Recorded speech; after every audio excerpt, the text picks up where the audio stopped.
네, 화요일 부동산 네트워크 본격적으로 출발해 보겠습니다. 자, 먼저 함께해 주실 전문가부터 소개를 해드릴 텐데 UNS 하우징의 신경철 부대표님 나와 주셨습니다. 네, 부대표님 안녕하세요. 네, 안녕하세요. 네, 인사 말씀 전해주시죠. 예, 부동산 투자는 이제 무엇보다도 나만의 철학과 기준이 이제 중요할 텐데요. 오늘도 부동산 투자에 선명한 기준을 세울 수 있도록 열심히 준비했습니다. 함께 하시면 감사하겠습니다.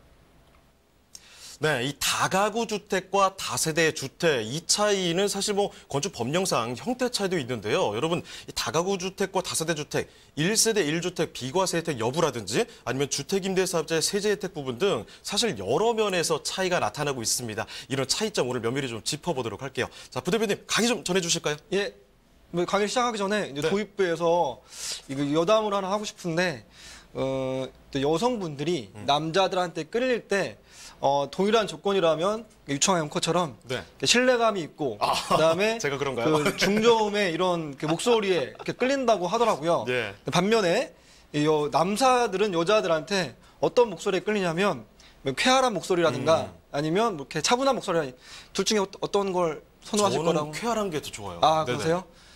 그런데 이제 그 통계에 의하면 네. 그냥 남자들은 목소리 관계없이 예쁜 여자 좋아하는 걸로 이렇게 결론이 난 걸로 이렇게 제가 알고 있습니다. 그게 정답이군요.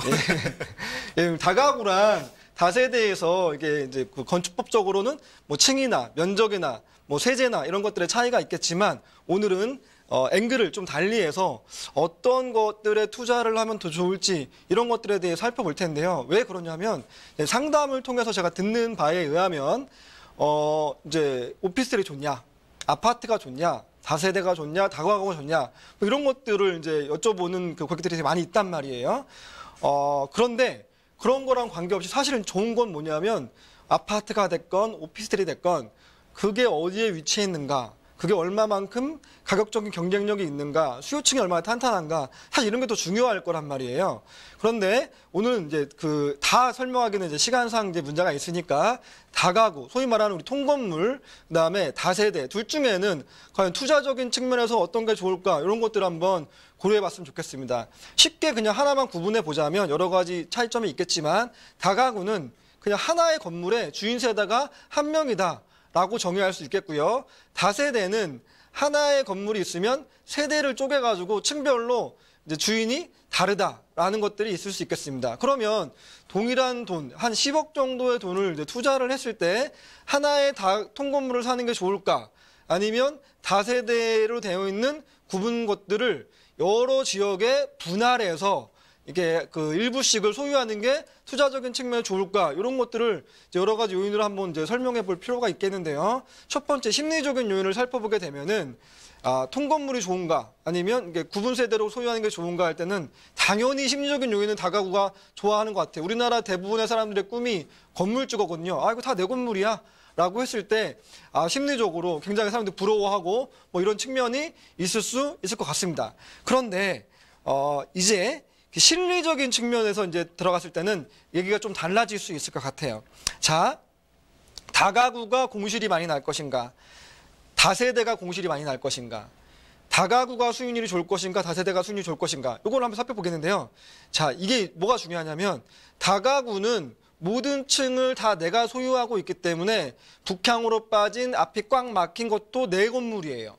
그런 곳에는 임차인이 상대적으로 들어올 확률도 적고 들어온다고 하더라도 낮은 월세와 임대료를 통해서 들어올 수밖에 없겠죠. 근데 반면에 다세대에 남향으로 빠진 로얄층만 지역적으로 구분해서 용산에 하나, 강남에 하나, 여의도에 하나, 영등포에 하나 이렇게 이제 분할해서 했을 때는 나는 좋은 층의 로얄층만 가지고 있단 말이에요. 이럴 때는 상대적으로 공실에 대한 확률이 적을 것이고 수익률은 상대적으로 더 높을 수 있다라는 얘기가 되겠죠. 그다음에 세제적인 측면, 물론 이제 내가 이거 다가구를 거기에 거주하면서 하나만 가지고 있을 때는 1세대, 1주택 양도세 비과세 혜택을 받을 수 있겠지만 그런 거 말고 여러 가지 이제 내 물건지가 많이 있을 때는 세제적인 측면에서 다세대가 좀 더 유리할 수 있겠다라는 얘긴데요. 왜 그러냐면 자. 부동산이라는 것들은 이제 세금이 여러 가지 이제 취득할 때도 취득세를 내야 되고 보유할 때도 재산세를 내야 되고 그다음에 임대소득을 올릴 때도 임대사업소득세를 또 내야 돼요. 그다음에 이제 시세가 많이 올라서 팔 때도 양도세를 내야 되는데 주택임대사업자를 활용해서 구분으로 소유한 것들이 세제적인 측면에서도 다세대가 살짝 유리할 수 있겠다라는 얘기를 하는 거고요. 황금성적인 요인에서 한번 볼게요. 자, 이제 많이 올랐어요. 나 이제 그 시세 차익을 누리고 이것들 정리하고 싶어요. 그런데 자, 10억짜리를 사는데 이게 20억이 됐단 말이에요. 이거를 파는 게 더 쉬울 것인가? 아니면 그 로얄층으로 빠진, 남양으로 빠진 것들을 다 이렇게 소유했는데 뭐 3, 4억 되는 것들을 처분하는 것이 쉬울까라고 할 때는 황금성적인 요인에서도 다세대가 좀 더 유리할 수 있겠다라는 생각이 듭니다. 다음에 관리적인 측면에서 한번 살펴보게 되면은 우리나라 사람들의 로망이에요. 맨 윗세대, 위에 층에 딱 통으로 터가지고 내가 거기 거주를 하고 밑에는 이제 그 내가 관리를 하면서 이제 그 월세를 받아먹고 이제 노후를 편안하게 즐겨야 되겠다. 이건 사실 환상에 가까워요. 왜냐하면 이게 이제 밤 12시에도 전화가 오는 경우가 있어요. 아, 우리 지금 뭐 형광등에 나가는데 좀 갈아주시면 안 됩니까? 주인 세대님? 같은 건물에 살 때 뭐 이런 이제 그 애로사항들이 있거든요. 근데 반면에 요즘 다세대 시장 같은 경우에는 이런 것들을 관리해주는 관리 업체들이 여러 군데 생겨나가지고 나는 세입자 얼굴을 보지 않아도 되는 경우가 굉장히 많이 있거든요. 문제가 생기면 나에게, 주인 세대에게 전화가 오는 게 아니라 그냥 그 관리 업체한테 전화가 와서 나는 그걸 별로 신경 쓰지 않아도 되는 관리적인 요인에서도 이게 좀 편안하게 살고 싶으면 다세대가 좀 더 유리하지 않을까 이런 생각이 들겠습니다. 마지막으로 리스크적인 측면에서 살펴보게 되면은 자, 지역적인 것들은 항상 편차가 있을 수 있잖아요. 나는 이제 용산이 좋다고 해서 샀는데 용산에 갑자기 규제가 막혔어요.